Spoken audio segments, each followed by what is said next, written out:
Our first comedian is a Jew from New York. Give it up for the one and only Jeff Simon!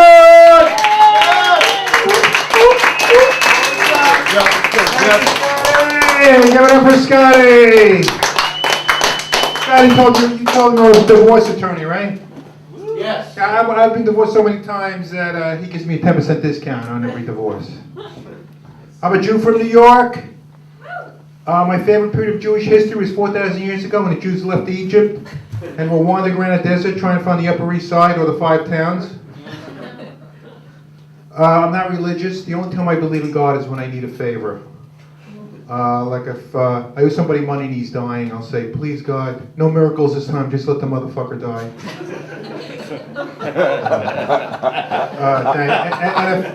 And if I'm like sick and gotta go to the doctor, I'll say, please God, anything but cancer, you know? The best deal I ever made was marrying a shiksa. That's a girl that's not Jewish. We had 3 kids, none of them got bar mitzvah. I made $100,000 on that deal. We got married by a priest and a rabbi. My wife's priest didn't want to marry us until I showed him naked pictures of my 8-year-old nephew.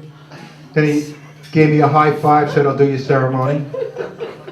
My rabbi didn't want to marry us either until I told him to shut the fuck up. He's getting $100 for 5 minutes work. He gave me a high five and a low five and said, I'll do your ceremony. I was born in Brooklyn, Brookdale Hospital. It used to be known as Bethel Hospital, but they changed it to Brookdale in 42 when Hitler was winning the war. It was the only hospital in New York City where they did the Nazi salute and doctors had Hitler mustaches. It's so fucking hot in here, isn't it? Yeah. They turn up the fucking turn on the air conditioning. But I grew up in the 50s. I was a big baseball fan. My favorite player on the Yankees was the Mickey Mantle. I used to wear number 7 in Little League. I used to show up for all the games drunk or stoned, just like the Mick. My favorite Jew in the Yankees was the general manager. They finally got a Jew in the 70s, Ronnie Bloomberg. No relation to the mayor, although the mayor was a better player than that piece of shit. This guy was such a bad fielder, they invented the DH rule just so this guy could stay in the league. Okay. I know this Jew, he lost $20 million to Bernie Madoff. You believe this shit? He knew it was a Ponzi scheme the first time he got his monthly statement. All it said was, you're up 20%, love Bernie. And it was handwritten on a hot dog wrapper. I mean, there isn't a Jew alive that's going to turn somebody in if he's giving you a 20% return on your money. Yeah, after he got his statement, he just said, Ponzi schmonzi, this Madoff's a genius. He's giving me 20% of my money, you know? Do you believe Madoff got 150 years in prison? Only because he was a Jew, you know? Because everybody hates Jews, right? Right? How many? Raise your hand if you hate Jews. It's unbelievable how people hate Jews, you know? Like Charles Ponzi, who they named the Ponzi scheme after, got 5 years in prison because he was a Christian. If he was black, he would have got probation. Do you hear this, Kenny? Yeah. I mean, you should be committing a crime now. You're not going to jail. You got a million friends. Get a Ponzi scheme, you know? Get a Ponzi scheme. You work like a dog during the week, cutting hair. You could be robbing gas stations. Holding up 7-Elevens, man. You're not going to jail, you know? I think it's amazing how many people hate Jews, though, you know? But where's the first place you go when you get diagnosed with cancer and you want to get cured? Who do you go to? All right, thanks. And who do you go to when you want to get money back on your taxes? Jewish accountants. Right. How about who do you go to when you want to sue somebody for millions of dollars? Yeah, thanks. Everybody else could leave. Just me and him. And where do you go when you're being sued? Wrong. You go to a Christian. A Jew will steal all your money. If you're being sued, you got to go to a Christian. I divorced my last wife 12 years ago. I would have divorced her a lot sooner, but my father-in-law said to me, if you ever divorce my daughter, you'll be dog food. I had to wait for this motherfucker to die. I should have called 911 and got this guy arrested. You know, every time I walk down that dog food aisle, I still get flashbacks, you know. I meant to ask him right before he died if he was serious about the dog food line, but his last words to me were, tape the John Wayne movie marathon on TNT this Sunday for me, or you'll be dog food. I think you got the dog food line from a John Wayne movie, I really did. My last words before I die, which will probably be soon, will be like jokes that never work because they're racist or not funny. You know, like the one about Obama's finally doing something about black unemployment. He's expanding the NBA to 500 teams. and the one where my mother-in-law got up after I punched her in the face and still managed to win a split decision on the judges' scorecards. And then the one where I threw my cat out the 10-story window because he was psychotic, wouldn't stop bothering me. I'm going to just get sympathy lists, or I'm dying. I know they're not funny. They're not funny. I spoke to my son last night. He lives in Detroit. He has a great job.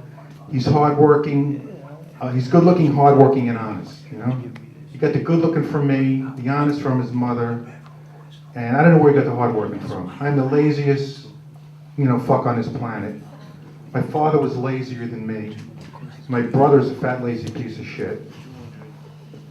I'd say my father-in-law, because if he didn't fall down in the firehouse bathroom and get out on a three-quarters disability, this shit's not going very good. All the moms used to hate me in Little League, because whenever I would yell at my son, he would come through. I'd be sitting in the the score would be tied. Last inning, he'd be up at bat. I'd be sitting in the bleachers, and I'd say, "Would you please hit a fucking home run so I can get the fuck out of here?" The next pitch would be a high fly over the left field fence.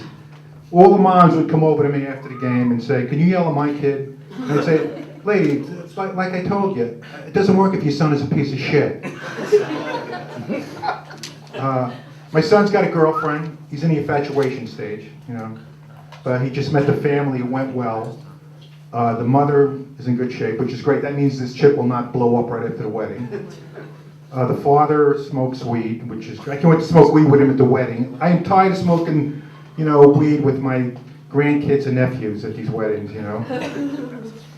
And when I was dating my first wife, the infatuation period ended the day I met her family. Because she had 3 unbelievably hot-looking sisters that were better looking than my wife. I wanted to have sex with them as soon as I met them. The mother was a psychotic. I wanted to have sex with her.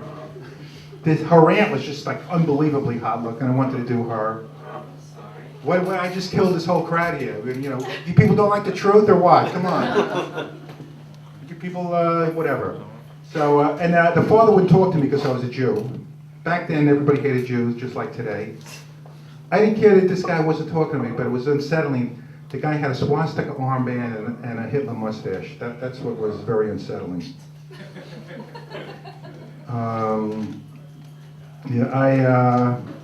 I just bought this unbelievable weed. It costs $500 an ounce. So expensive, I only smoke it for special occasions. Like if the Knicks are playing a Heat, I have a hooker coming over, or there's a family get-together. For all other occasions, I smoke the regular 200 an ounce shit. The trouble with weed is, anybody smoke weed here? People are afraid to raise your hand or what? Okay. The only problem with weed is you smell like weed wherever you go. And I don't care if people know that I smoke weed or whatever, but I don't like to be embarrassed. Like I was at a bar the other night and this guy says, "It smells like marijuana in here," just to embarrass me. I know the guy, he's some asshole Republican. He listens to Rush in his car, jerks off to a picture of O'Reilly every night. All his girlfriends look like Fox News Channel anchors. They're all blonde hair and fake tits, except for Megyn Kelly. Everybody ever see her? She's really hot looking. I would love to do her. I don't care if she sucks O'Reilly's cock every night just to keep her job.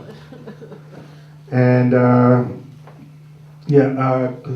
marijuana, it's a great drug, it really is. I know this woman, she has one of the most incredible asses I've ever seen. And she's really smart. She knows who the President of the United States is. How many women know that? And this woman, she also knows who's in charge before Obama took over. Yeah, she told me it was Dick Cheney. You got to be really smart to know that George Bush was a front for Dick Cheney, and that Cheney was really running the country for these years. You got to be really smart. And I asked this woman to move in with me. She wants a $100,000 line of credit and a weekly allowance. You believe this shit? I mean, I can see the weekly allowance, but 100 grand? I mean, what should be the fair price for a woman with a really nice ass, with a really unbelievable ass, you know? So I Googled it. I Googled, you know, nice asses or unbelievably nice asses. And the woman who's supposed to have the nicest ass in the world, Jennifer Lopez, she has a net worth of $250 million. And Serena Lopez, who has a great ass, her net worth is $85 million. So, I'm not gonna, this is 100 grand, it's not bad for a nice ass. $100,000 is not bad for a nice ass, you know? And then, I know this woman, she's really nice, she has more baggage than the Delta Carousel at Newark Airport. On an arriving flight from Nicaragua. Nobody on that flight is ever going home. Her asshole son still lives at home. Her dog gets chemo, gets 2 more rounds. Her mother's very sick. Her nephew has CP. I mean, if David Letterman did a top 10 list on this woman's priorities, I wouldn't be on it, you know? Like, you can't be with a woman if you're not on a top 10 list, you know? You don't get sex, which I don't care because this woman is not hot at all. But the thing is, you never get to meet her family, you know? Never get to meet her family. She's got this hot-looking daughter that just got divorced. I got a picture on my cell phone. She's my go-to chick whenever I jerk off, and I'm dying to meet this chick, you know? She's 30 years old, wow. All right, thank you. I'm going to get back to the great Scotty. Thank you very much.